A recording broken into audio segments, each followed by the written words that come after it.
দেখ, আমি কি বলবো, প্রতিদিন যখন সকালবেলা চা বানিয়ে নিয়ে যাই, কাছে গিয়ে দাঁড়াই, শুধু একটু মিষ্টি হেসে বলেন চা এনেছো, অমনি মনে হয় মাথার উপর কত বড় যেন একটা ভরসা আছে। আচ্ছা সোনা জেঠি, তাকে দেখেই কেন এমনটা মনে হয় বলো তো? কই অন্য কাউকে দেখে তো মনে হয় না। হ্যাঁ, এ কথাখানা তুমি একদম ঠিক বলেছো বড় বৌমা। আমাদের কথাকে দেখছো নি, দাস আর পর থেকে না যেন অর্ধেক সুস্থ হয়ে গেছেন উনি। আমাদের বাড়িতে এত সমস্যা, তবু মনে হচ্ছে যেন সব সমস্যা উনি একাই সামলে নিতে পারবেন, একাই। আমাদেরও মনে মনে খুব শান্তি হচ্ছে, না খুব শান্তি হচ্ছে, তাই না? তাছাড়া শোনা যে ঠিক একটা কথা মনে রেখো, তুমি তার কাছে যেচে যাওনি, তিনি এসেছেন তোমার কাছে। সেই তো, একদম ঠিক বলেছিস। আচ্ছা, ওর কিসের অভাব বলো তো? টাকা পয়সা বাড়ি গাড়ি সবই তো আছে। শোনা জেঠি, উনি কিন্তু শুধু তোমার কাছে আসবেন বলেই এসেছেন। আমি কিন্তু একটা কথা মনে মনে ভাবি দিদি ভাই, কি জানো তো, ধৈর্য ধরে থাকলে তার ঠিক ফল পাওয়া যায়। আমাদের সোনা জেঠি তো কোনো দিন ধৈর্য হারায়নি। সোনা জেঠি নিশ্চয়ই মনে মনে ভাবতেন জ্যাঠাবাবু ঠিক ফিরে আসবেন, আসবেনই, তাই না সোনা জেঠি? না, কখনো ভাবিনি। তবে এটা ভেবেছি একদিন তার সঙ্গে আমার দেখা হবেই। যেখানেই হোক, যেমন করে হোক, মৃত্যুর আগে তাকে আমার মুখোমুখি হতেই হবে। আমার সেই ইচ্ছের জোর ছিল, আর ভগবান সেই ইচ্ছের পূর্ণ করে দিয়েছেন। তারও তো মাঝে মাঝে আমার দিকে তাকিয়ে লজ্জা হয়েছে যে বিনা দোষে এই মেয়েটাকে এত কষ্ট দিলাম, সারা জীবন এত শাস্তি দিলাম। আচ্ছা শোনো সোনা জেঠি, এবার কিন্তু আমাদের নিচে যেতেই হবে। পুরুতমশাই অনেকক্ষণ ধরে তাড়া দিচ্ছেন, আর জ্যাঠাবাবুও নিশ্চয়ই এতক্ষণে তৈরি হয়ে গেছেন। দি চলো চলো দি, চলো চলো, হ্যাঁ মন খুলে চলো দি, মনে কোনো কিন্তু রেখো নি। হ্যাঁ, আমি বলছি, আমার কথা শোনো। মনের মধ্যে যা আছে তা তো থাকবেই ছুটকি। এত বছরের এত দুঃখ এত কষ্ট কি এক মুহূর্তে ভোলা যায়? মরণ পর্যন্ত থাকবে। তবে মিথ্যে কথা বলবো না, মানুষটাকে একদিন পাইনি সে এক কথা। সত্যি কথা বলতে তাকে তো চেনার সুযোগই হয়নি আমার। যে কটা দিন কাছে কাছে আছেন তাতে এটা বুঝতে পেরেছি, এ মানুষ যত্ন করতে জানেন, অন্যের খেয়াল করতে জানেন, শুধু নিজের কথা ভাবেন না। সেই জন্যই বোধহয় আমার আক্ষেপেরও শেষ নেই। বারবার খালি মনে হয় সেই তো পেলাম, কটা বছর আগে পেলে হতো না?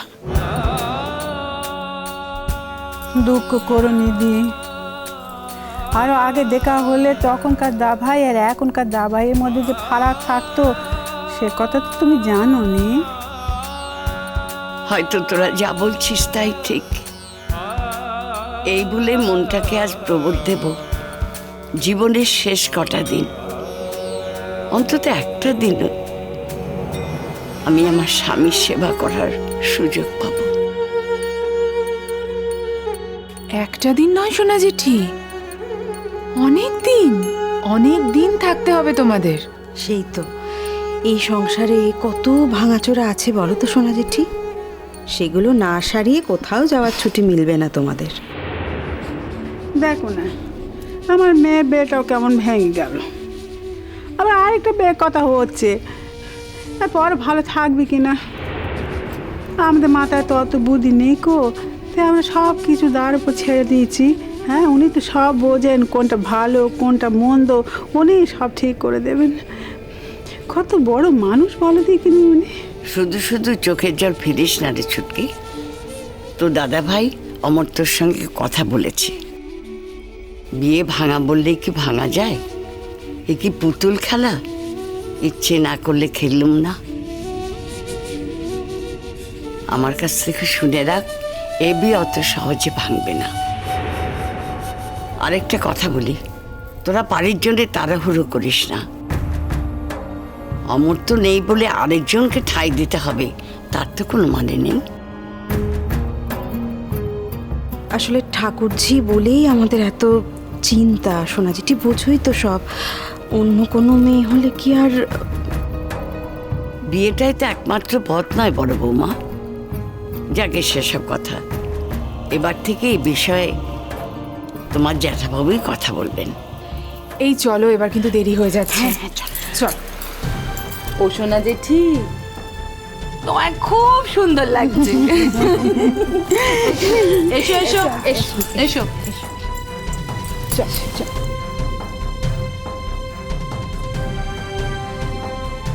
এক মিনিট দাঁড়া, একটু প্রণাম করব। দেখি। ঠিক আছে, ঠিক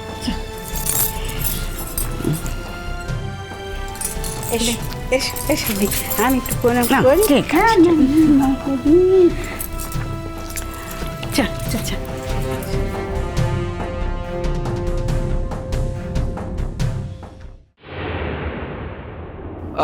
রাঙা পিসি, কি যা তা কথা বলছো বলো তো?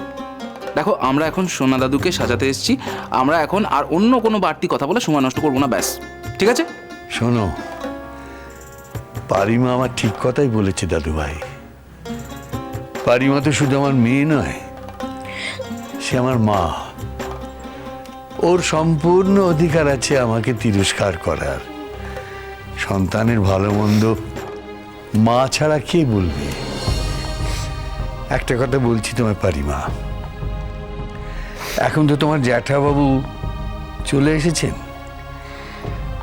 এখন তিনি প্রমাণ করে দেবেন যে তিনি অন্ধ নন, তার চোখের অসুখ ভালো হয়ে গেছে, আর তিনি তার মেয়ের চোখের জল সইতে পারেন না। এই পারি পারি, আর কাঁদিস না মা।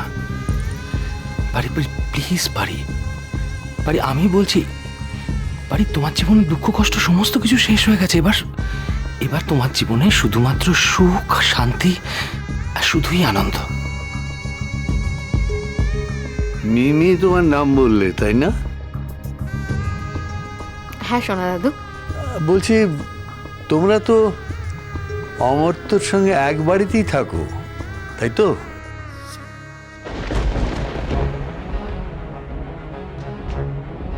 সোনা দাদু, আজ কিন্তু তোমাকে চন্দনটা আমি পড়াবো। তাই বলছিলাম, তুমি যদি ধুতিটা চট করে পরে নিতে তাহলে।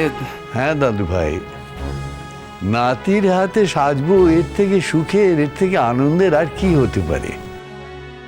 তবে সকলে যদি ভালো না থাকে, আমার মেয়ের চোখ দিয়ে যদি জল পড়ে, আর সেই জল যদি আমি নিজে মুছিয়ে দিতে না পারি, তাহলে কি ভালো থাকা যায় দাদু ভাই? ও জ্যাঠাবাবু, আমি তো চোখের জলখানা নিজে নিজেই মুছে নিচ্ছি। হ্যাঁ, চোখের জলখানা নিজে নিজেই মুছে নিচ্ছি।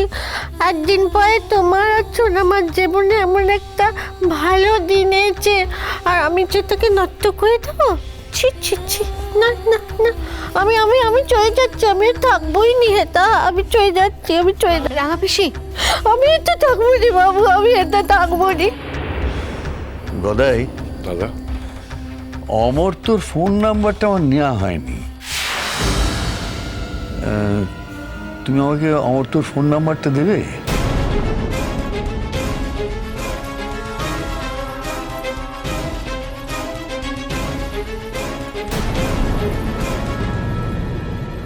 আপনি না আসা পর্যন্ত রাঙাপিসি কি বসতে চাইছে না। বসতে চাইছে না মানেটা কি? কোথায় বসতে চাইছেন? আমাকে একটু পরিষ্কার করে বিষয়টা বলুন। আসলে অমর্ত্য আঙ্কেল, আমার নিজেরও না ভীষণ খারাপ লাগছে বলতে, আপনাকে জানেন তো।